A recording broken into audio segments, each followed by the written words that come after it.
Saya itu kalau ketemu Jenderal Prabowo itu presiden kita yang sekarang ini itu sering keliru Jenderal Benny Mamoto saya itu. Ya, padahal baliknya kalau ketemu Anda tadi, loh, ini kok Prabowo ada di sini? Ya, tadi Anda mirip sekali dan juga dan masing-masing punya karya yang besar buat bangsa ini. Nah, pakaian Anda, busana yang Anda kenakan ini menarik sekali, di mana tertulis di situ 76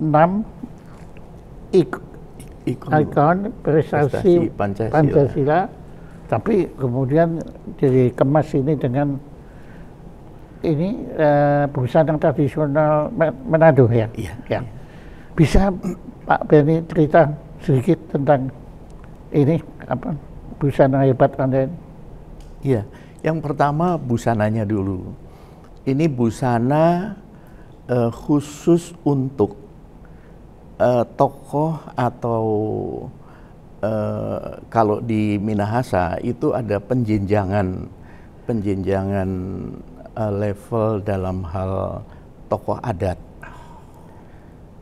Ini baju untuk Tonaas Wangko Umbanua. Wow. Itu paling tinggi. Tertinggi. Ya. Dan ada beberapa presiden, menteri, kepala staf yang dapat penghargaan seperti ini. Dan penghargaan ini diberikan tentunya ada dasar. Dasarnya diantaranya adalah bagaimana kontribusinya kepada budaya di Minahasa, kepada masyarakat di sana dan sebagainya. Dan akhirnya saya diberikan gelar Tonaas Wangko Umbanua. Wow. Seragamnya ini, jadi nggak sembarang orang boleh pakai seperti ini. Kemudian mohon maaf, Pak Prabowo pun juga punya ini. Kalau nggak salah ada juga. Ada ya. Nah kemudian kami juga menerima beberapa gelar Tonaas, seperti Tonaas Papendangan Mawetik. Itu Tonaas untuk bidang pendidikan.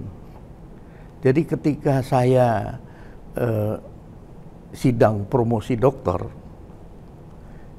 di Universitas Indonesia. Oh, Anda dokter ya? Saya kebetulan penelitiannya tentang terorisme di Indonesia. Jadi waktu itu dibuatlah prosesi adat.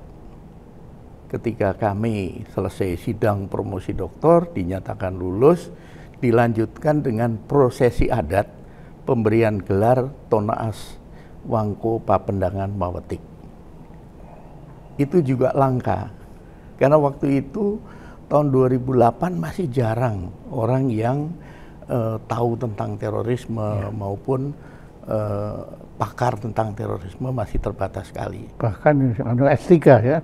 Betul, karena dulu saya sebelum Bom Bali 1 sudah menangani teror, sudah terbang ke Afghanistan, Australia, Singapura, Malaysia, Filipina untuk menginterogasi tahanan di sana, sehingga pengetahuan saya, data informasi tentang jaringan terorisme itu cukup banyak. Itulah menjadi modal ketika saya melakukan penelitian, kami memilih topik itu, masalah terorisme. Nah di samping itu juga saya dapat gelar adat juga, itu Tonaas Makaka dari Sang Talaut.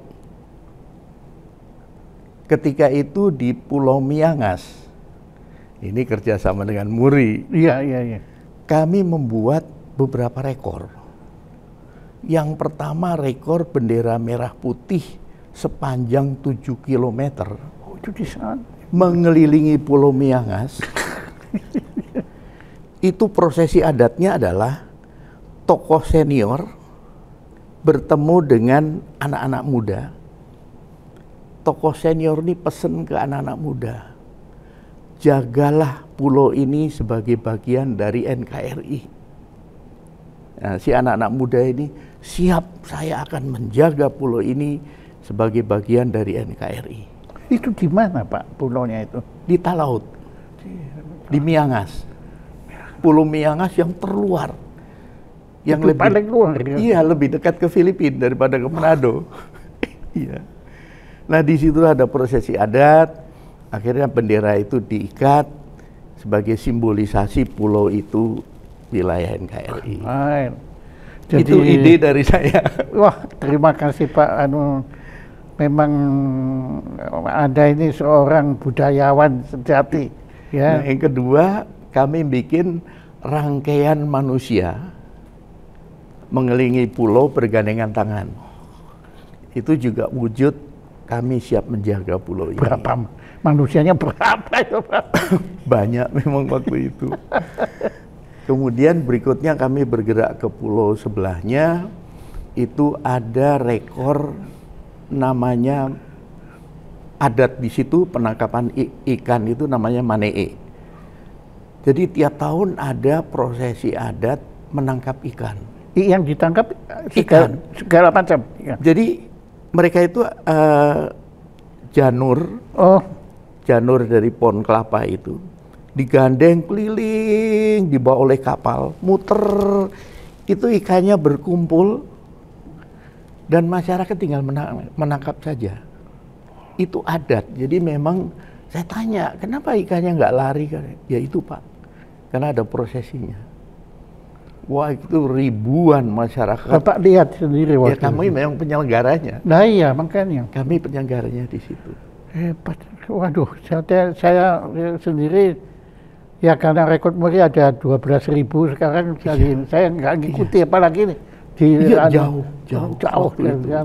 jauh, dan waktu di Miangas dihadiri perwakilan dari kedutaan Amerika ada, dari Seknek ada, kemudian dari beberapa kementerian hadir, kepala BNN juga hadir. Jadi memang momen itu menjadi momen yang sangat membanggakan buat masyarakat di sana. Terima kasih. Dan kami ajak masyarakat di sana untuk menikmati.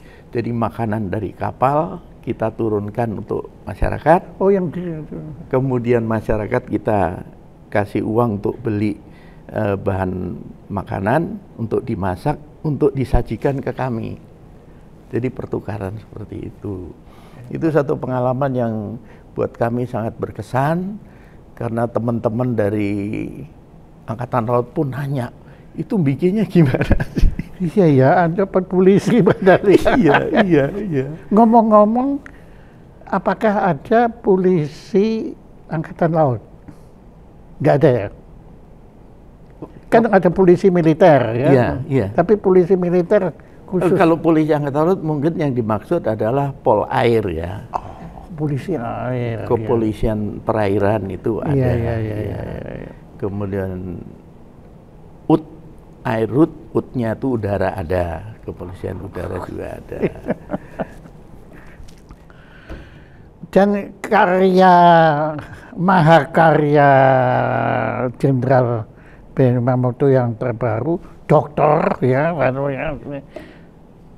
adalah Museum Pergerakan Perempuan Indonesia. Nah, mohon Anda ceritakan. Iya. Ya, pertama Anda kan lelaki ya, tetapi Anda memprakarsai pendirian Museum Pergerakan Perempuan. Ya. Jadi awalnya begini. Ketika itu kami menerima kunjungan dari Ketua Komnas Perempuan, Ibu Andi, datang ke sana. Okay. Saya tidak bisa hadir. Beliau video ke sana itu di mana Pak? Ke tempat kami di Tompaso, di kompleks pusat kebudayaan. Itu di mana itu Pak? Di Tompaso, Minahasa. Oh, di Minahasa. Ya. Bukan di Jakarta. Bukan. Di sana ada beberapa museum, ada museum anti narkoba, ada museum burung hantu, ada museum budaya, kemudian ada museum rekor. Kenapa? Karena koleksi kami banyak, jadi kami bikin gedung sendiri, sehingga publik kalau datang tuh, rekor murnya banyak ya. Tapi ada satu lagi, Guinness World Record-nya paling banyak ya di Indonesia. Seperti itu. Jadi supaya publik fokus, makanya kami bikin. Dan yang terakhir ini kami bikin Museum Pergerakan Perempuan Indonesia. Ketika Bu Andi ke sana, beliau nanya, Pak Beni, ini kok setelah saya keliling lihat kok nggak ada yang membahas masalah perempuan. Sementara perempuan Minahasa itu menurut catatan sejarah banyak yang hebat-hebat. Kelas internasional maupun nasional. Saya bilang, Bu, memang kami sudah terpikir, kenapa ketika saya membaca sejarah, ternyata banyak perempuan Minahasa pertama, jenderal pertama, waktu masih ABRI, itu Ibu Jane Mandagi, itu jenderal polisi perempuan pertama. Bayangkan, masih ABRI. Iya. Kan biasanya ya mungkin angkatan darat dulu, atau angkatan laut dulu, atau angkatan darat. Ini malah polisi yang pertama. Memang hebat beliaunya. Kedua, dokter pertama di Indonesia, orang Minahasa. Bahkan yang kedua dan ketiga, orang Minahasa. Kalau nggak salah, dokter itu adalah bahkan lebih duluan dari Kartini ya? Iya. Bukan. Iya. Jadi sementara di Jawa masih berjuang emansipasi. Betul. Di sana sudah. Sudah. Sarjana hukum pertama orang sana. Jadi setelah saya pelajari sejarah, wih, hebat sekali. Pendidikan di sana memang maju, dan nanti kalau membaca sejarahnya, yang menjadi kurirnya R.A. Kartini untuk menyampaikan surat dia ke Belanda itu orang Minahasa. Itu kan hal yang menarik. Jadi akhirnya begitu kita diskusi langsung, oke, kami akan siapkan. Jadi kami sudah renovasi gedung yang ada, kami tata semuanya, kemudian materi kami kumpulkan. Kami terus tambah riset di perpustakaan maupun di museum yang ada, termasuk di beberapa perguruan tinggi. Kami juga minta masukan dari para senior sejarawan. Nah, ini proses sudah mendekati akhir. Kami berharap peresmian ini nanti bisa dilaksanakan di bulan Februari ini, atau paling tidak sebelum Lebaran itu sudah diresmikan. Dan kami berharap nanti yang meresmikan mudah-mudahan Menteri Kebudayaan berkenan, ataupun Menteri PPPA, Pemberdayaan dan Perlindungan Anak, karena relevansinya ada. Tentunya kenapa, dengan, ya maaf Pak, kalau saya lancang, kenapa enggak presiden? Karena presiden kan orang Minahasa. Manado kan. Kebetulan, saya keliru nggak nih? Kebetulan tempat tinggal beliau, asal usul beliau, ibunya beliau itu bertetangga. Nah, jadi sebelum ibu beliau yang usianya 100. Iya, jadi sebelum sampai ke Langowan itu lewat tempat kami dulu. Ibu beliau kan yang usianya sekarang 104 tahun kan? Ya, jadi salah satu tokoh, makanya nanti juga akan masuk catatannya dalam museum itu. Iya kan. Karena memang ada andil, ada peran yang cukup besar. Iya, kalau Pak Fadlison pasti hadir lah. Ya, tentunya buat kami berharap bila beliau berkenan dan ada waktu, alangkah baiknya, karena memang sekaligus nanti kalau beliau sudah melihat apa yang ada di situ, kemudian nanti beliau menginstruksikan. Seperti contoh di Museum Anti Narkoba, kami sudah pasang asta cita yang beliau sampaikan. Saya akan pimpin pemberantasan narkoba. Sudah kami pasang fotonya beliau, sudah kami pasang programnya beliau. Nah, mudah-mudahan nanti juga ini akan menginspirasi lah. Iya, dan jangan lupa dimurikan kan Pak. Wah. Ya ini kan pertama kan. Iya. Jadi bukan main loh. Bapak ini gagasannya sangat cemerlang dan apa ya, menyemarakkan citra kepolisian. Iya. Bahwa polisi yang berbudaya, yang beradab tentunya. Nah, bagus sekali Pak itu. Nah, apa yang belum saya tanyakan, tapi menurut Bapak perlu kita ketahui tentang museum ini.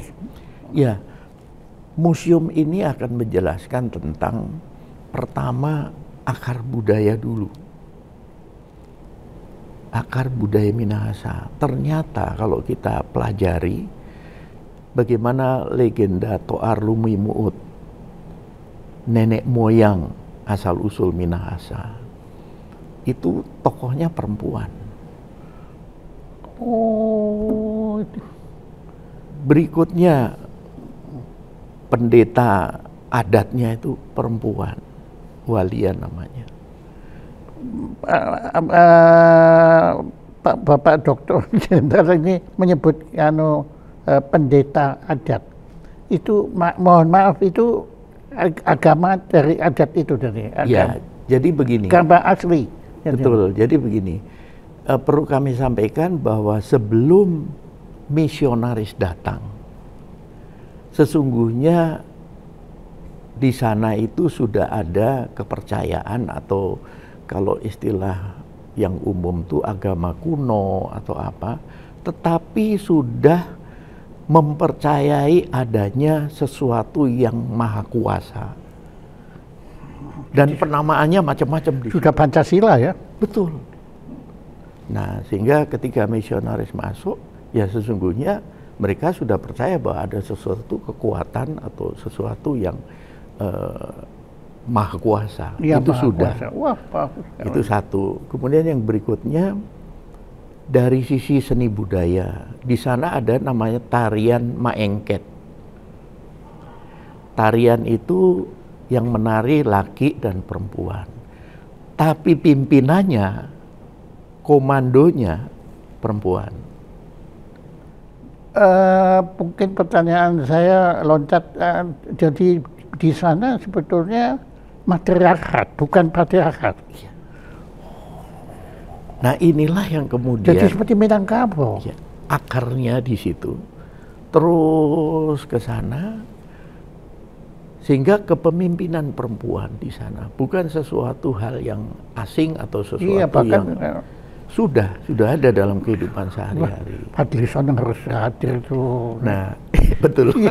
Nanti juga karena beliau kan orang Padang, tapi juga matriarkat juga kan.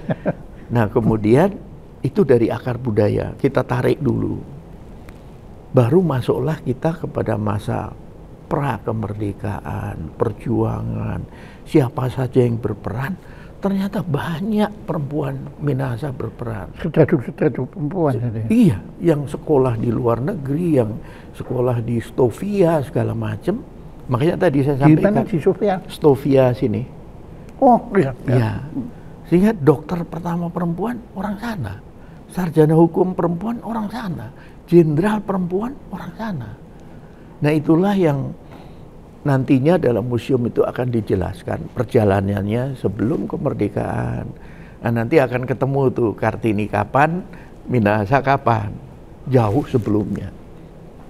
Nah, nanti kemudian masuk ke era sudah zaman sudah ada kemajuan itu, perannya apa di pemerintahan ada ini, ya tentunya tokoh seperti Ibu Mega ada posisi sendiri, bagaimana astronot perempuan pertama yang dulu tidak jadi terbang, itu ada.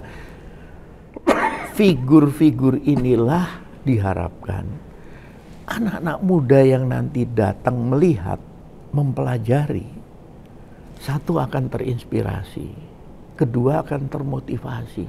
Tuh bisa mereka. Ya. Kenapa kita tidak gitu? Nah, itulah yang menurut kami perlu edukasi kepada generasi muda, karena pemahaman pengetahuan tentang ini masih terbatas.